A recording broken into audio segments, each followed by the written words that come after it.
They conquered 1,000 worlds, then met one human colony. Admiral Zixathara had seen 1,000 civilizations fall from Dominion's edge. Her command chair on their flagship, she had observed whole star systems bowed down to the power of the hegemony. The crystalline creatures of Altera Prime had submitted.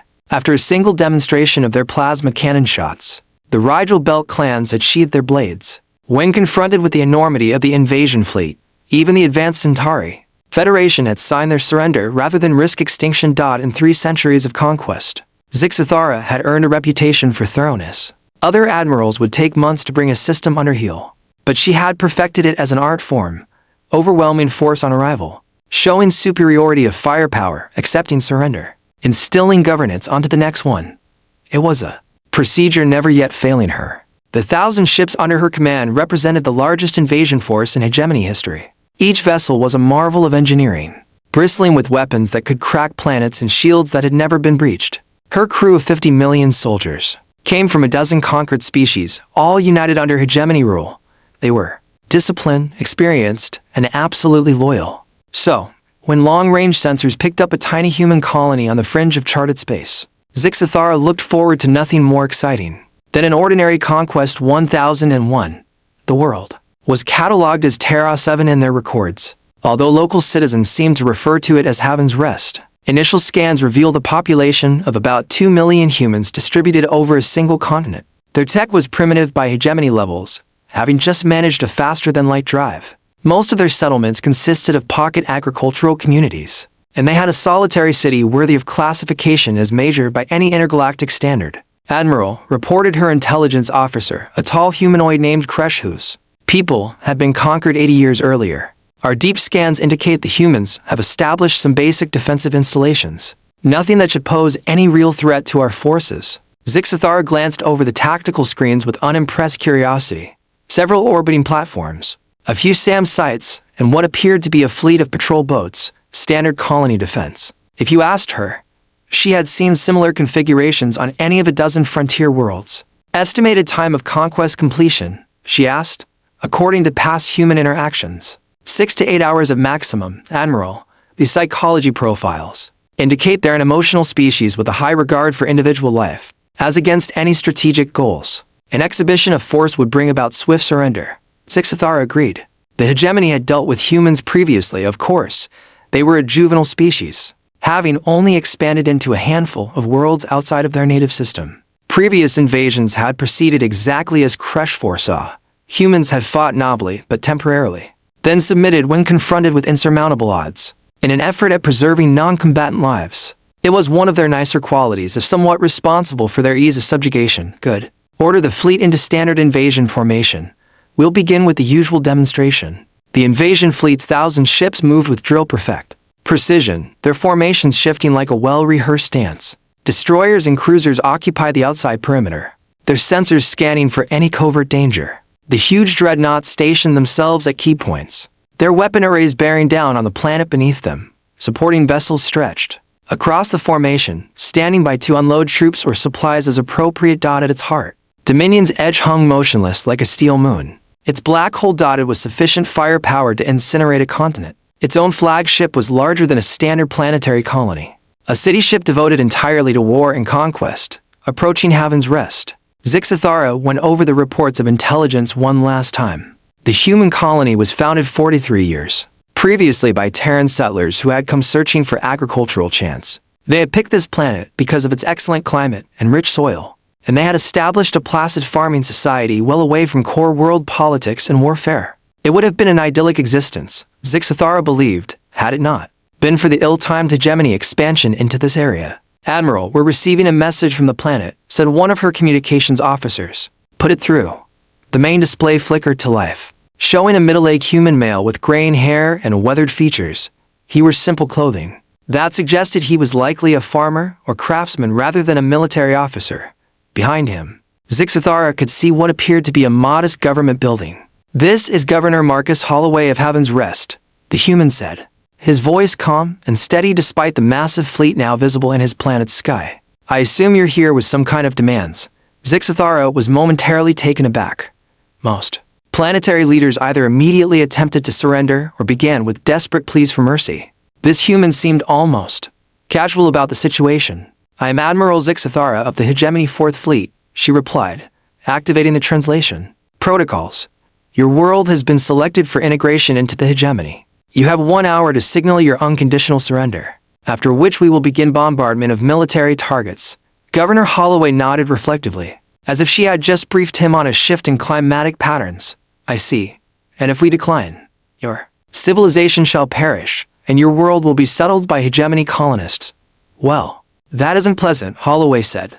Might I consult with my own people first? This is a decision we should arrive at collectively. The nonchalance of his reaction was getting under Zixathara's skin. She had presented the same threat hundreds of times, and it had always brought about frantic panicking or desperate pleading. This human was acting as if it was a trifling, bureaucratic detail. 1 hour, she said again curtly, and discontinued transmission. Odd reaction. Observed Kresh. Most species show more emotional distress when facing extinction. Humans unpredictable, Zixathara said, but practical also, eventually. They will understand fully, then they will surrender as all others. She was mistaken. 57 minutes had elapsed when Governor Holloway reappeared on their screens. Now he was accompanied by a group of other humans.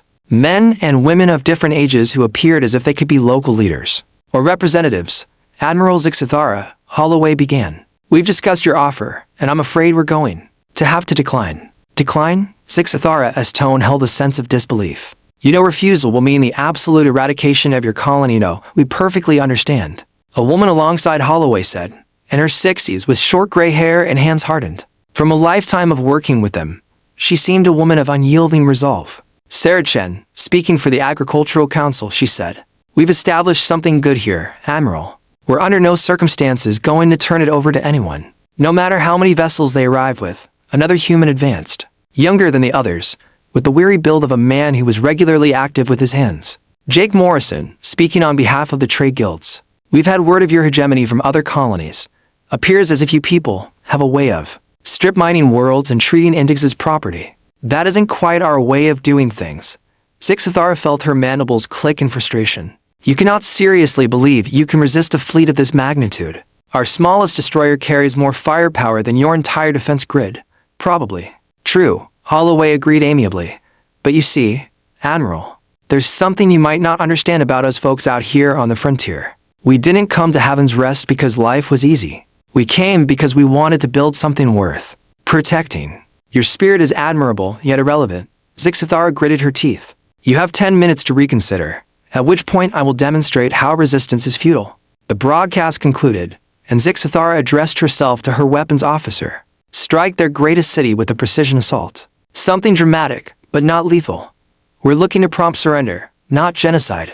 Ah yes, Admiral, plasma cannon charging. The huge energy beam stabbed down from the flagship, capable of vaporizing a city block as a spectacular show of force. It was a show Zixathara had performed countless times previously, and it never failed to shatter enemy morale. The beam struck Heaven's Rest capital city and dissipated harmlessly, against some kind of energy barrier. What?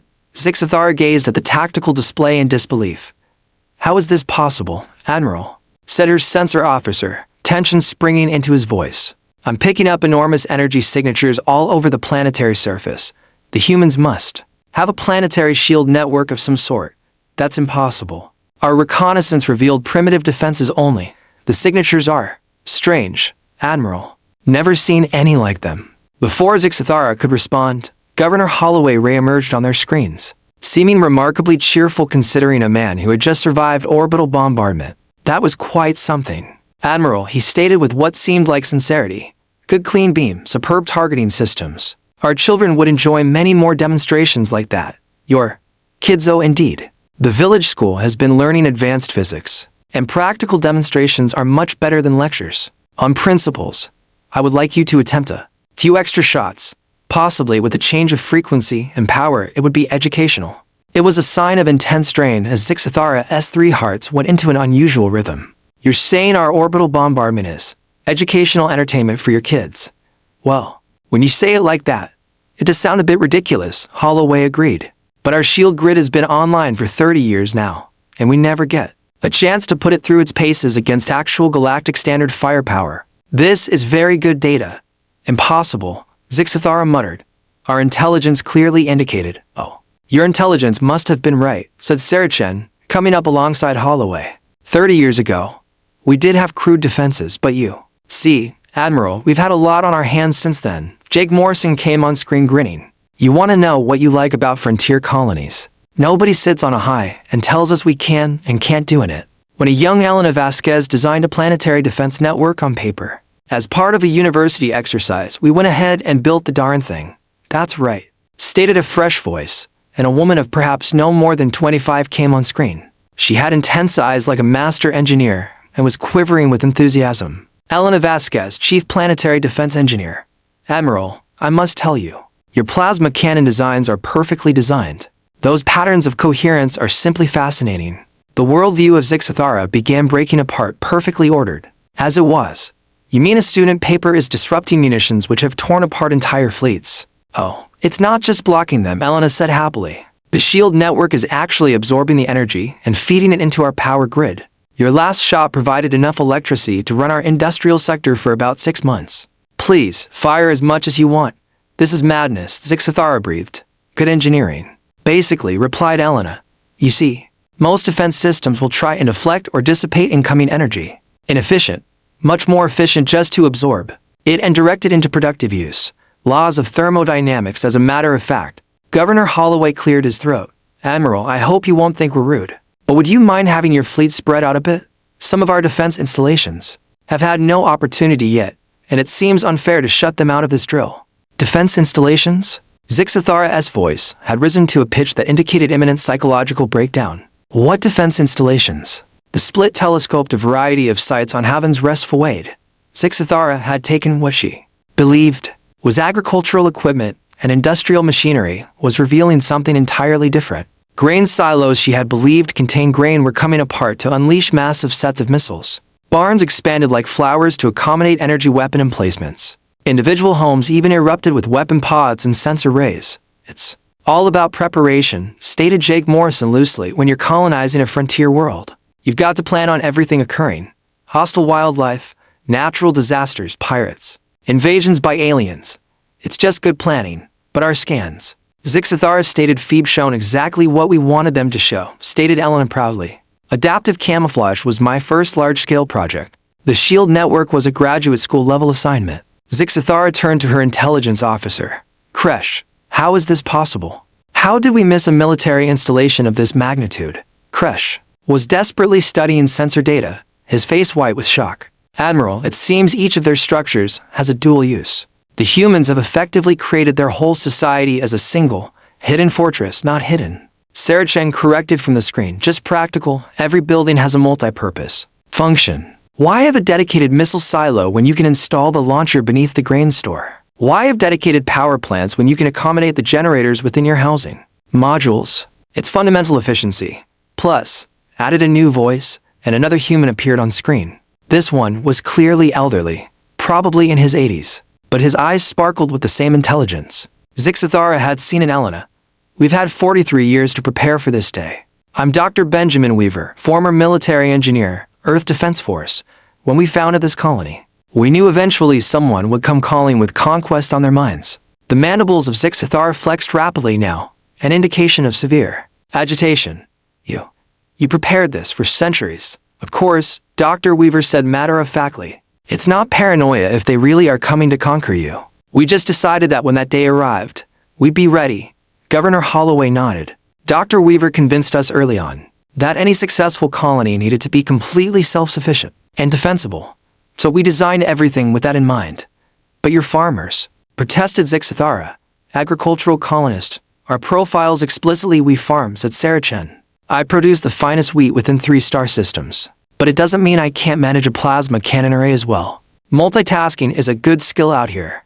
Jake Morrison laughed. You seem to believe you can't be an engineer and a farmer, an engineer and a soldier and a teacher. We're a small community. We all wear a lot of hats. Indeed, said Elena with a grin. Many of our weapon systems are run by the village kids. As a part of their advanced mathematics classwork, ballistic calculations are perfect for physics instruction. And tracking targets improves skills at spatial reasoning. Your children, control your weapons.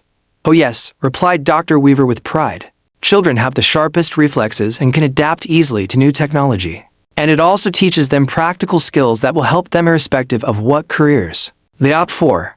On cue, the display showed a group of teenagers manning what appeared to be a sophisticated missile defense station. They were chattering excitedly as they tracked the positions of Zixathara's fleet, their screens showing targeting solutions that made her own tactical officers look like amateurs. "Admiral," one of the kids shouted, waving at the camera. "Could you have your vessels run a few evasive maneuvers? We're practicing advanced intercept algorithms, and we're getting a bit bored with stationary targets." Zixathara stared at the screen in absolute horror. The most feared invasion fleet in the galaxy was being used as a training exercise by human children. "That's madness," she breathed. "You're all totally mad." "Actually," Governor Holloway said thoughtfully, "I think we're probably the most sane humans you've ever met. We just happen to be very practical about our sanity." Zixathara gazed at her weapons officer. "Full bombardment. All vessels. Maximum power." "Admiral, you're certain? That level of firepower would do damage to the planetary ecosystem." "Do it." The 1,000 ships of the invasion fleet opened fire simultaneously. Every plasma cannon, every particle beam, every exotic weapon in their arsenal discharged at once. The combined energy release was sufficient to boil oceans and crack continents. It all went into the planetary shield network without a waver. "Good gosh," Elena exclaimed, a sense of real pleasure in her voice. "That was perfect. Our power grid just went from 40% to 112%. We'll have to stabilize some of this extra energy soon, or we'll begin overloading our holding systems." "How?" Zixathara insisted.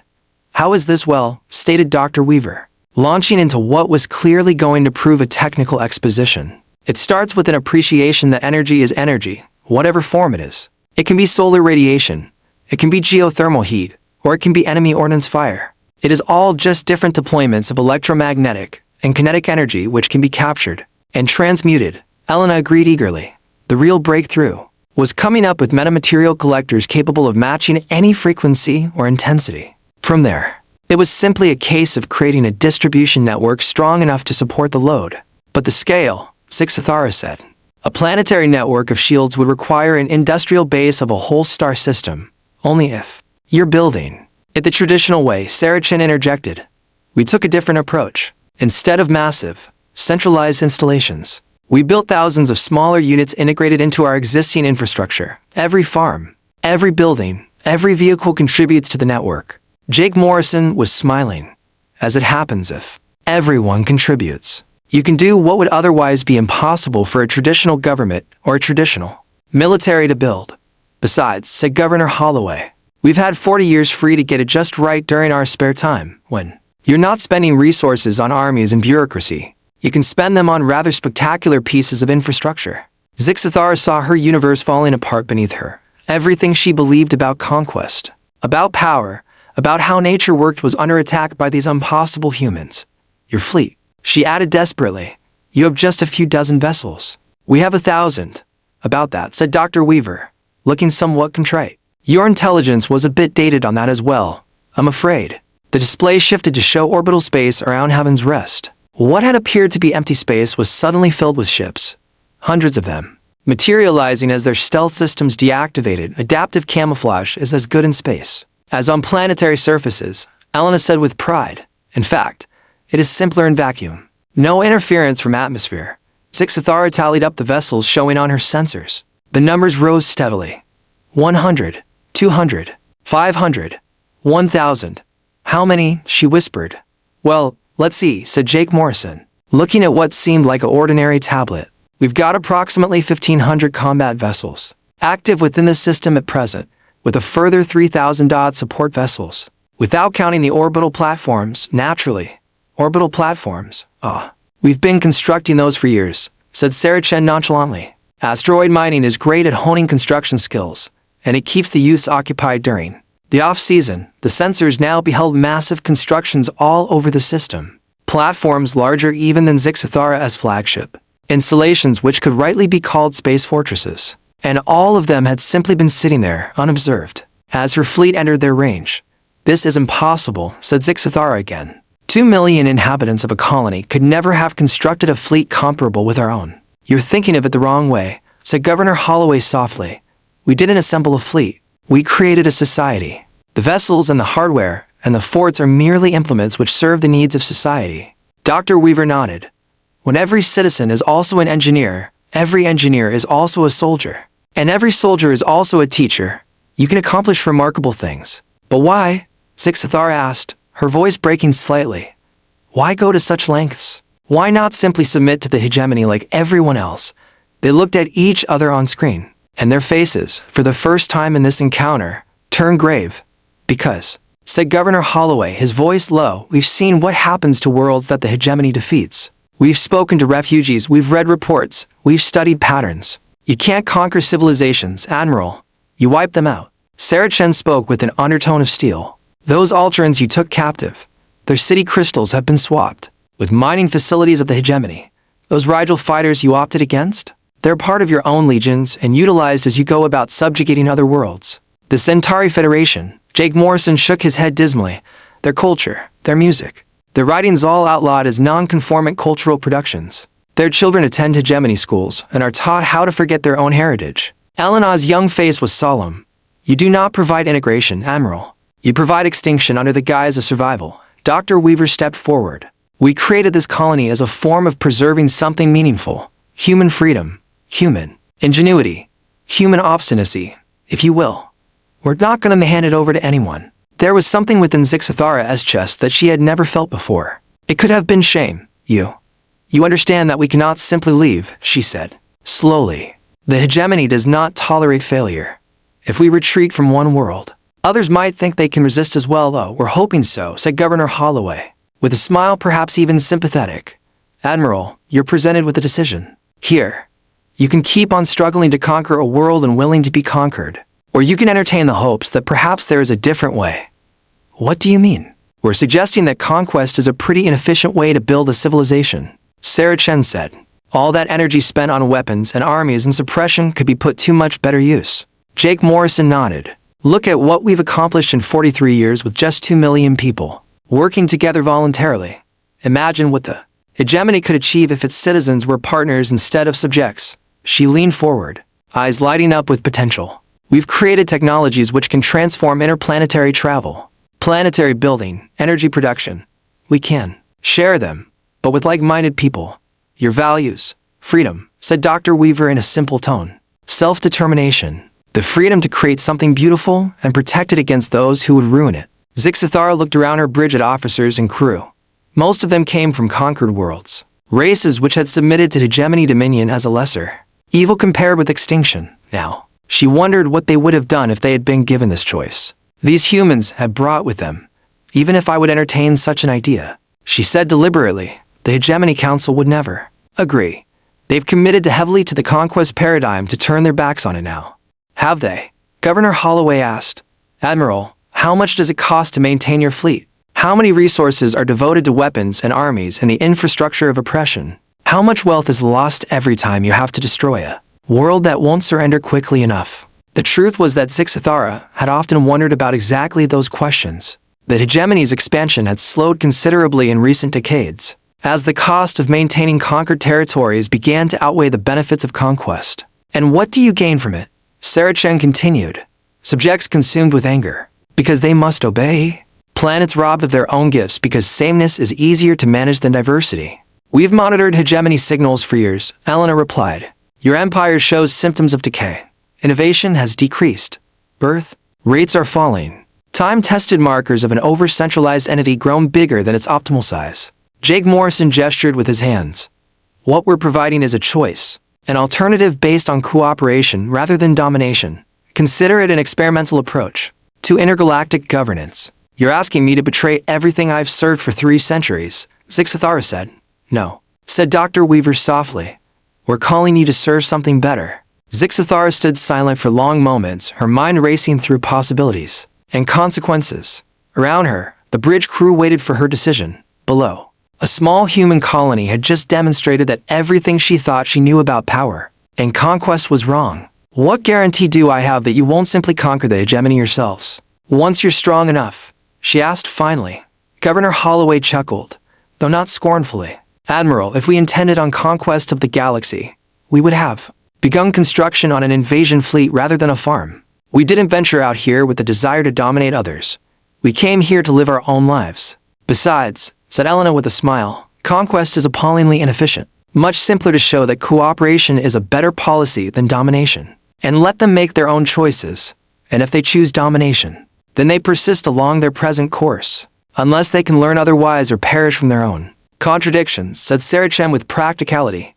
We can't make others free, Admiral, but we can demonstrate freedom to them. Zixathara spoke to her communications officer. Open a channel to all fleet vessels, Admiral. Kresh asked uncertainly. All vessels, she repeated. And to bridge personnel, every officer and every enlisted man on board will listen to what I'm about to say. The calm officer bobbed anxiously. Channel open, Admiral. Zixathara took a deep breath. This is Admiral Zixathara speaking to all ships of the 4th Invasion Fleet. Today we encountered something unprecedented in the history of the hegemony. We found a world that could not be conquered not because it was too strong, but because it had built something valuable to destroy. She hesitated, knowing that what she said next would either go down as marking a new epoch or as the ramblings of a disgraced admiral for 3 centuries. I've served the hegemony with unstinting loyalty. I've taken worlds, smashed fleets, and created an empire spanning 1,000 systems. But on this day, I've gazed upon what we've lost along the way. We've won subjects, but we've lost citizens. We've gained territory at the expense of innovations. We've constructed an empire of obedience and labeled it success. On the screen showing her fleet, she could see ships beginning to move, formations shifting as her words sank in. The citizens of Haven's Rest put a choice before us. We can continue as we have and expend our strength on protecting what we've seized. Or we can try something different. We can take a lesson from a country which has built more with 2 million volunteers than we have with 50 billion subjects. Zixathara looked directly into the camera. I am hereby suspending conquest operations on Haven's Rest pending full evaluation of alternatives to standard integration protocols. Any ship that wishes to withdraw from this mission may do so without penalty or prejudice. The reaction was instantaneous. Ship after ship started shutting down weapon systems and taking defensive attitudes. From her own tactical display, Zixathara observed how her invasion fleet was rapidly rewriting itself as something which could almost be referred to as a mission of diplomacy. Governor Holloway came back on screen, a happy but unastonished look on his face. Well said, Admiral. How do you wish to proceed? I wish to see your world, Zixathara said deliberately. I wish to know how you have achieved what you have achieved, and then I wish to use that knowledge as a basis and return it to the Hegemony Council, and attempt to create something improved upon what we have at this point. Outstanding, Dr. Weaver said with a smile. I think you'll find our approach quite interesting. Fair warning though, we'll put you to work. Everyone contributes here. What type of job? Elena smiled. Well, you're a specialist on space logistics and fleet operations. Our merchant marine can use someone with your expertise to streamline our trade routes. Trade routes? Oh yes, said Jake Morrison with a grin. We've been discreetly building commercial ties with hundreds of worlds within this region. It seems a majority of civilizations like trading partners rather than conquerors. Sarah Chen agreed. Economic integration is a lot more secure than a military occupation. People will protect their enterprises a lot better than they will protect their masters. He could sense something within Zixathara that may have been hope. You're saying the hegemony could redefine itself from a conquest empire into a what? A trade confederacy. Why not? Replied Governor Holloway. You've got everything you require. Infrastructure, ships, highly skilled personnel. You simply have to change what you do with them. The Council will never accept such a fundamental shift. Perhaps not all at once, agreed Dr. Weaver. But you'll be amazed at how fast humans adjust if they can see real-world dividends. Begin with a few worlds whose occupation is costing them more than they're worth. Grant them partnership rather than domination. Demonstrate to the Council that cooperation produces greater wealth than aggression. Elena's eyes lit up.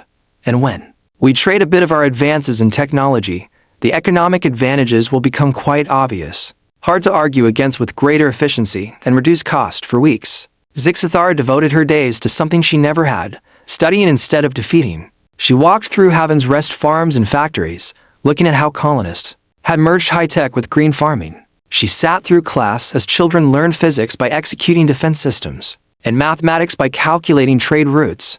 Most remarkably, she discovered that the humans had not merely built a hidden fortress. They had created a genuine civilization that was prosperous, innovative, and genuinely happy. Their children played in parks that doubled as sensor rays.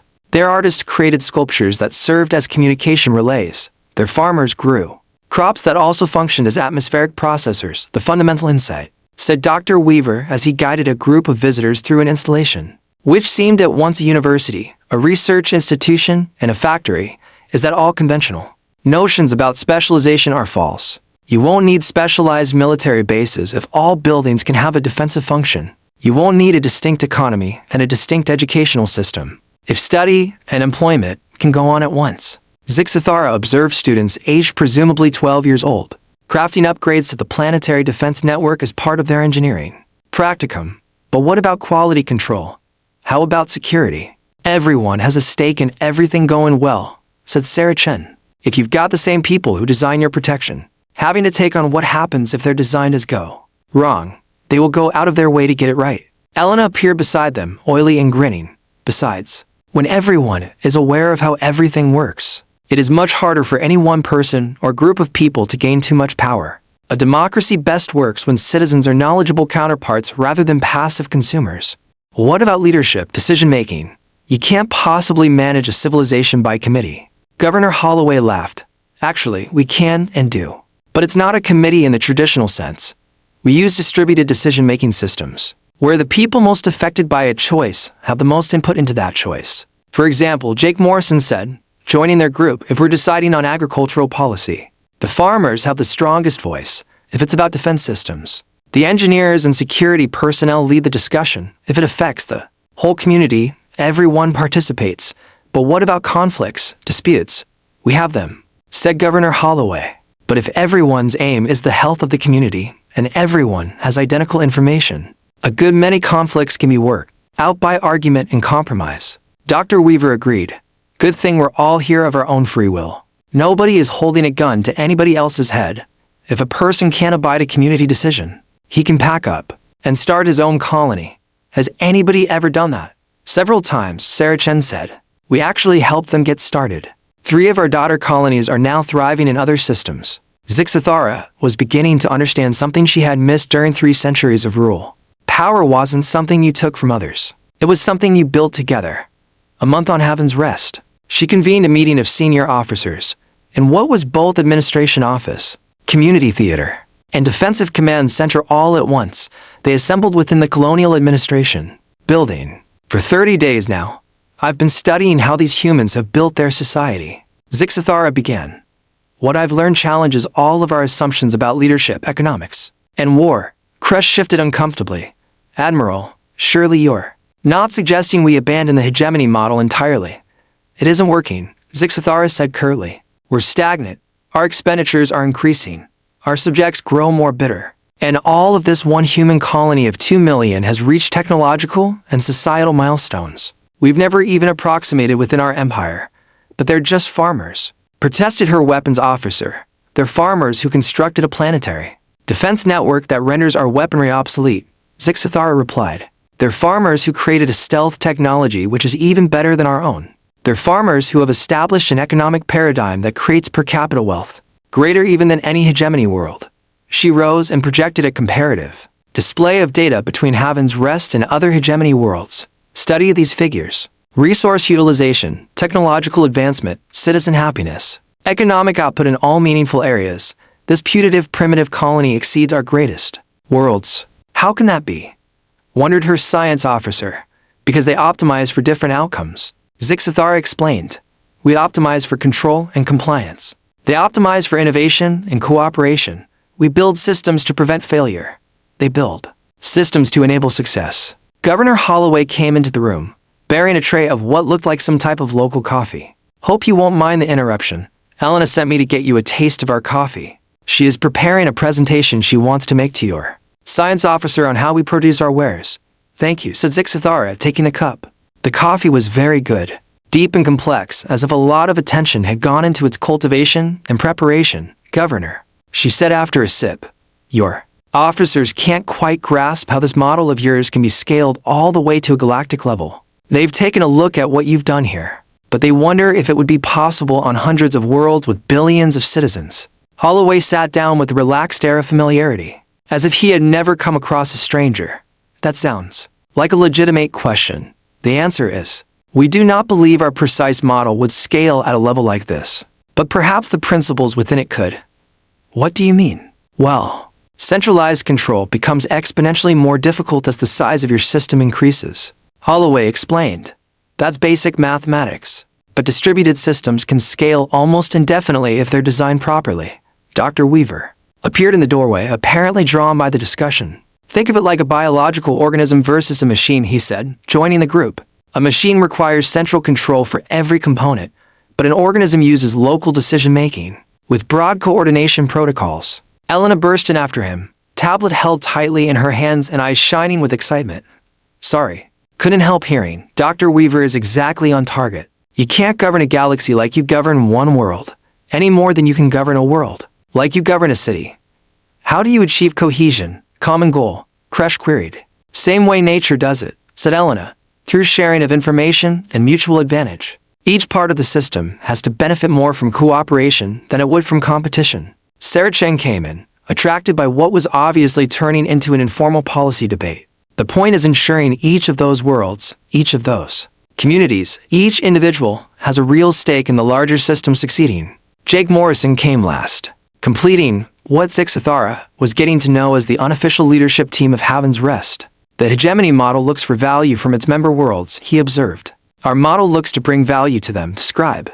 That, said Zix, your existing system makes each conquered world contribute resources, soldiers. Tribute to the central authority, Jake stated. That's extraction. Our way would be assisting each world become prosperous, capable, innovative. That's addition. But if every world becomes stronger, won't they eventually challenge central authority?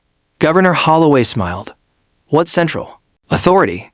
In our situation, there would never even exist one or more controlling authorities. There would be a collection of mutually cooperating communities, each contributing their respective strengths toward the sum. Dr. Weaver nodded. Think of it like a university. Each department has its own expertise and operates with considerable autonomy, but they all benefit from sharing resources and knowledge with the other departments. The physics department isn't looking to take over the engineering department, Elena said with a smile. They work on projects each couldn't by itself. Zixathara felt her worldview continuing to shift. You're describing something that has never existed in galactic history. A voluntary confederation spanning multiple star systems.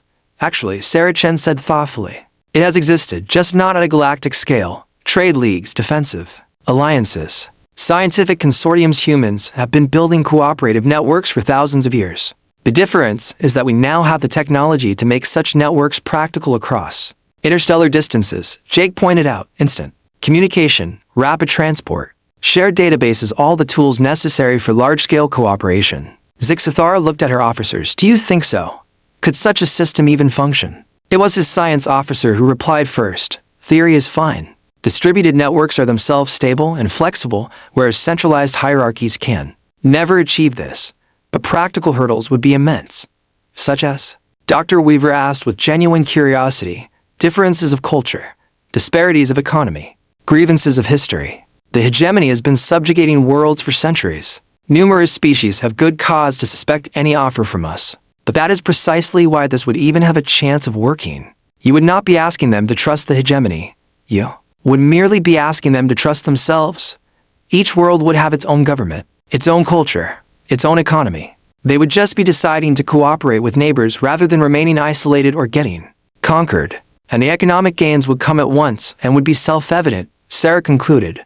Free trade, common technology, mutual defense, all of empire's benefits without empire's burdens of tyranny. Governor Holloway stood and moved over toward the window, gazing out into the bustling community outside. Admiral, may I just ask you something personal? In all your years of conquest, have you ever felt truly satisfied with what you accomplished? Have you ever looked at a world you conquered and thought, this is better now than it was before? The query struck Zixathara as a blow. World after world had thrived before the coming of the hegemony and suffered afterward. Cultures which had been transformed into nothing more sophisticated than mining centers. Societies which had been eliminated under the banner of efficient administration. No, she said quietly. I have not, but you can, said Elena gently. Just think of going into a world and having it come alive because of what you've done. More prosperous, more innovative, more alive than when you went into it. Think of being received as a partner, not as a conqueror. Envision your own citizens, said Dr. Weaver. The founding worlds of hegemony, freed of the burdensome expense of supporting an empire of aggression, money that is wasted on Wars, and soldiers could go toward schools, toward research, toward infrastructure. Jake Morrison nodded. Your own species may recover a sense of creativity and innovation that conquest has held down for centuries.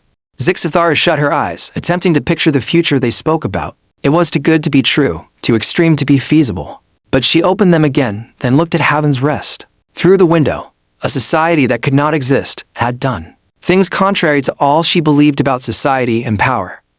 How would we begin? She asked. Carefully, Governor Holloway replied. Pick a few worlds that are already costing more to occupy than they're worth. Offer them a choice, continued occupation or partnership in a pilot program. What type of partnership? Trade agreements, technology sharing, mutual defense pacts. Let them maintain their own governments while participating in a larger economic and security network. Sarah explained. Elena brought up a list on her tablet. We've already spotted 17 worlds of the hegemony as ideal prospects. They all exist at a loss at this moment from a hegemony standpoint. Yet they have meaningful resources or assets we can add value with, as part of a mutually beneficial network. You've been planning this, Zixathara realized. We've been waiting for this, said Dr. Weaver.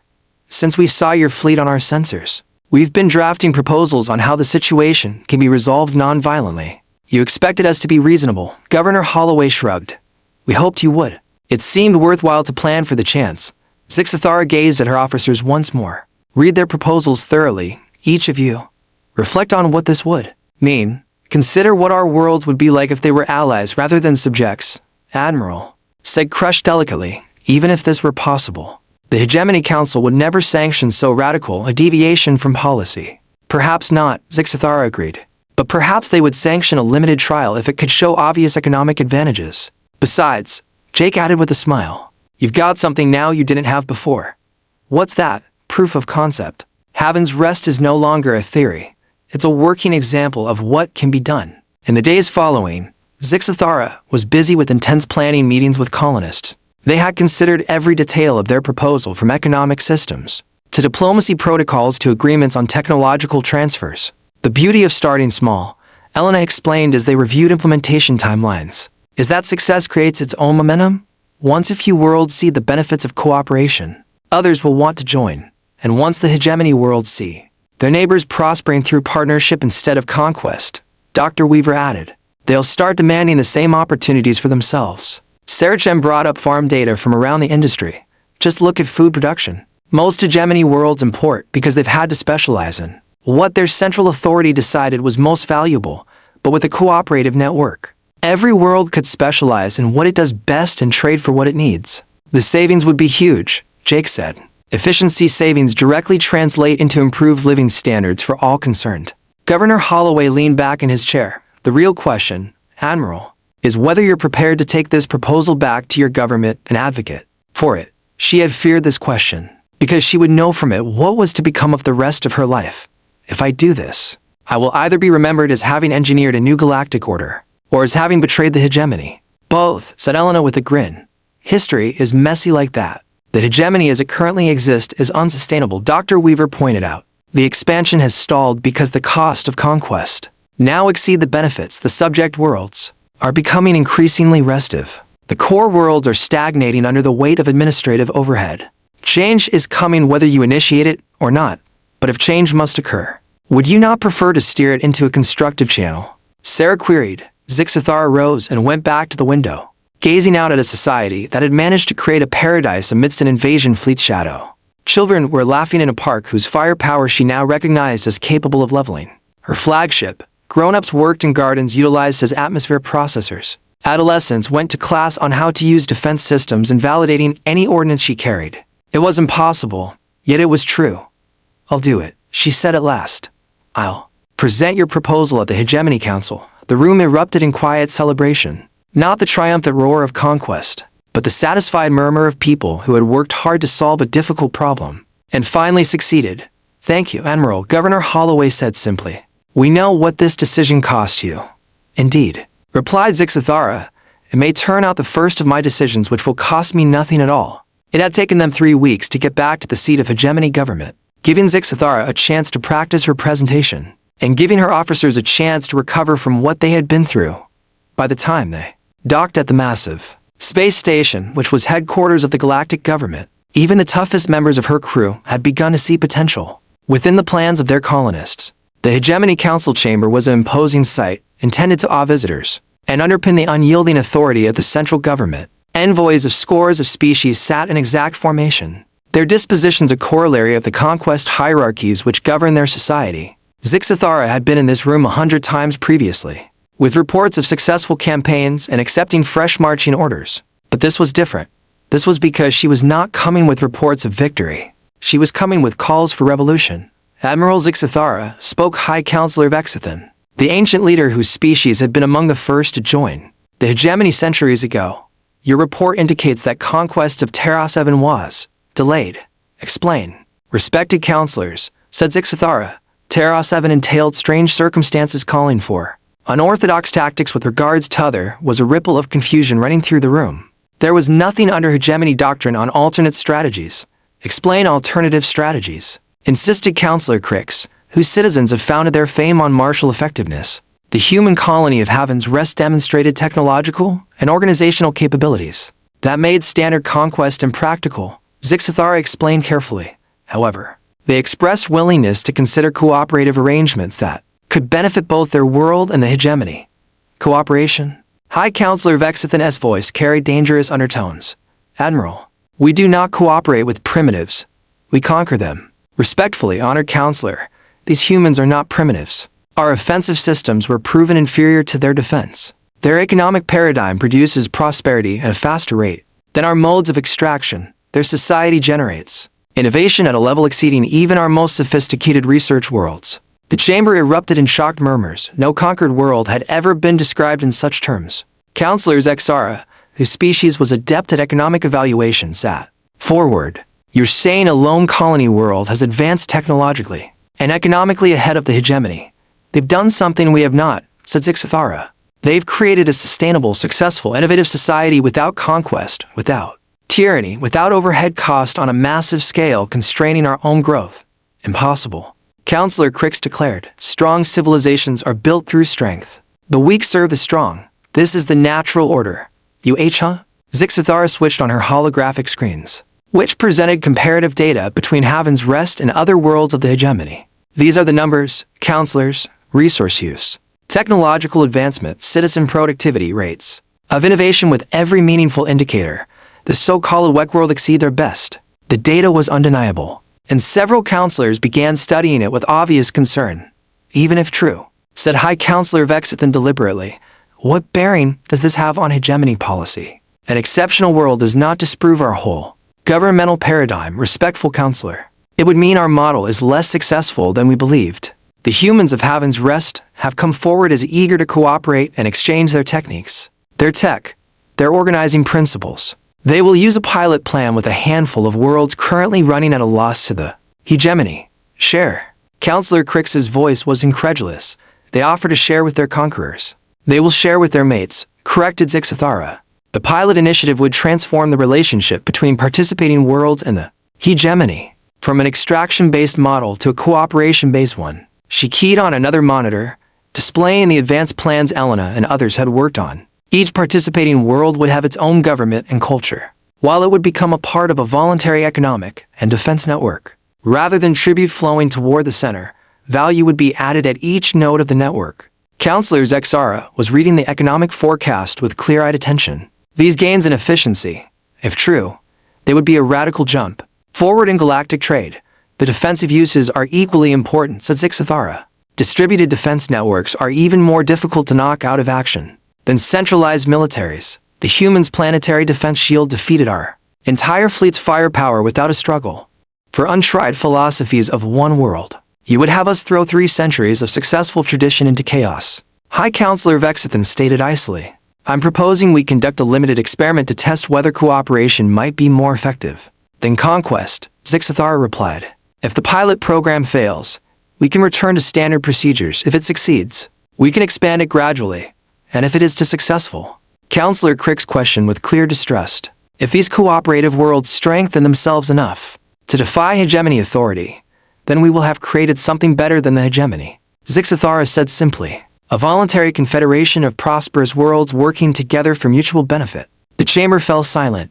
The concept was so radical, so contrary to everything the hegemony represented, that most counselors seemed unable to process it. At last, Counselor Zexara spoke. Admiral, you're basically asking us to break up the hegemony and put something else in its place. A trade association. I'm suggesting we mature the hegemony into something more sustainable and richer than what we've got now. The humans call it growing up. High Counselor Vexithan's face clouded. Admiral Zixathara, you have served the hegemony with honor during 3 centuries. But what you suggest is treason against all we have created. What I propose, Zixathara replied calmly, is saving everything we have built. The current model is failing, Honored Counselor. Expansion has stalled. Costs are rising. Subject worlds are becoming increasingly restive. We can continue on our current path until the system collapses. Or we can adapt while we still have the strength to guide the change. The system isn't falling apart, said Counselor Crix. We've taken 1,000 worlds. We control half of the galaxy. And how many of those worlds even love us? Zixathara asked gently. How many would choose to remain with us if we gave them a fair chance? How many enhance our civilization rather than getting exploited by it? The questions hung unspoken in the air like charges. Because each of those in the room knew the answers, even if you're right. High Counselor Vexithan spoke slowly. The change you suggest would require generations to achieve. The dangers would be tremendous. The cost of doing nothing outweigh the cost, said Zixathara. And with willing cooperation, that change can start right now. The 17 worlds we've isolated are already paying more into their shares of this alliance than they gain. We risk nothing by extending them a deal of cooperation rather than conquest. Counselor Zexara was continuing to review economic data. The revenue increases envisaged are significant. Roughly half of these efficiencies at least may be possible. The proposal has its merits, said Counselor Tice, whose people had entered the hegemony relatively late and still remembered independence. Maybe a very restricted trial program. High Counselor Vexithan glanced about the room, assessing the sentiment of his fellow members. This deliberation shall resume under closed session. Admiral Zixathara, you shall remain on call to address further inquiries. Of course. Honored Counselor Zixathara exited the chamber. She could feel history weighing upon her shoulders. In a few short hours, the Hegemony Council would vote on this first hesitant step toward a different form of galactic civilization or against change and persist on their present course toward inevitable collapse. Either way, she had done what she had learned at Haven's Rest. She had decided on cooperation rather than conquest, on hope rather than fear, on growth rather than stagnation. No matter what was next, she would face it as a partner and not as a conqueror. The deliberations took 18 hours. When at last they recalled her, High Counselor Vexithan's face was inscrutable. Admiral Zixathara, he said officially, the Council has made a decision about your proposal. Zixathara was at attention, ready for vindication or embarrassment. By a vote of 1, the Council has agreed to a limited pilot program on 3 volunteer worlds. You will conduct this program yourself, with complete authority to put into operation the cooperative protocols you outlined. Relief flooded through Zixathara like a physical force. Thank you. Honored counselors, do not thank us yet, said High Counselor Vexithan. If this experiment backfires, if it sparks rebellion or economic slump or military ineffectiveness, you will take all responsibility for its consequences. Yes, Honored Counselor, replied however. Added Counselor Zexara with what might have been a smile. If it succeeds as dramatically as your projections suggest, you will have earned a place in galactic history as the architect of a new age. I'm less concerned about history than about what will come next, Counselor. As Zixathara prepared to go back to Haven's Rest with word of the Council's verdict, she looked back on how much had happened in those short few months since her fleet had first come within orbit of that impossible little world. She had come with a fleet of warships to conquer a backwoods farming colony and had discovered, instead, a different way of considering civilization itself. The future was uncertain, full of challenges and risks that no one could fully predict. But for the first time in her long life, Zixathara felt genuinely hopeful about what that future might hold. She was no longer a conqueror's admiral. She was an architect of cooperation, a bridge builder between worlds which had been foes and may now become allies. It was, she believed, a far preferable way to pass the remaining years of life. Many years later, when historians would reflect on how the hegemony had evolved, from conquest empire to cooperative confederacy, they would point back to this meeting at Haven's Rest as their turning point. A tiny human colony had stood against the greatest fleet in the cosmos without greater firepower, but with better thoughts. Those notions, as with all truly great thoughts, had proven impossible to contain. The revolution had begun not with violence, but with a single question. What if there was a better way? Heaven's rest had given an answer. And never would the galaxy remain unchanged.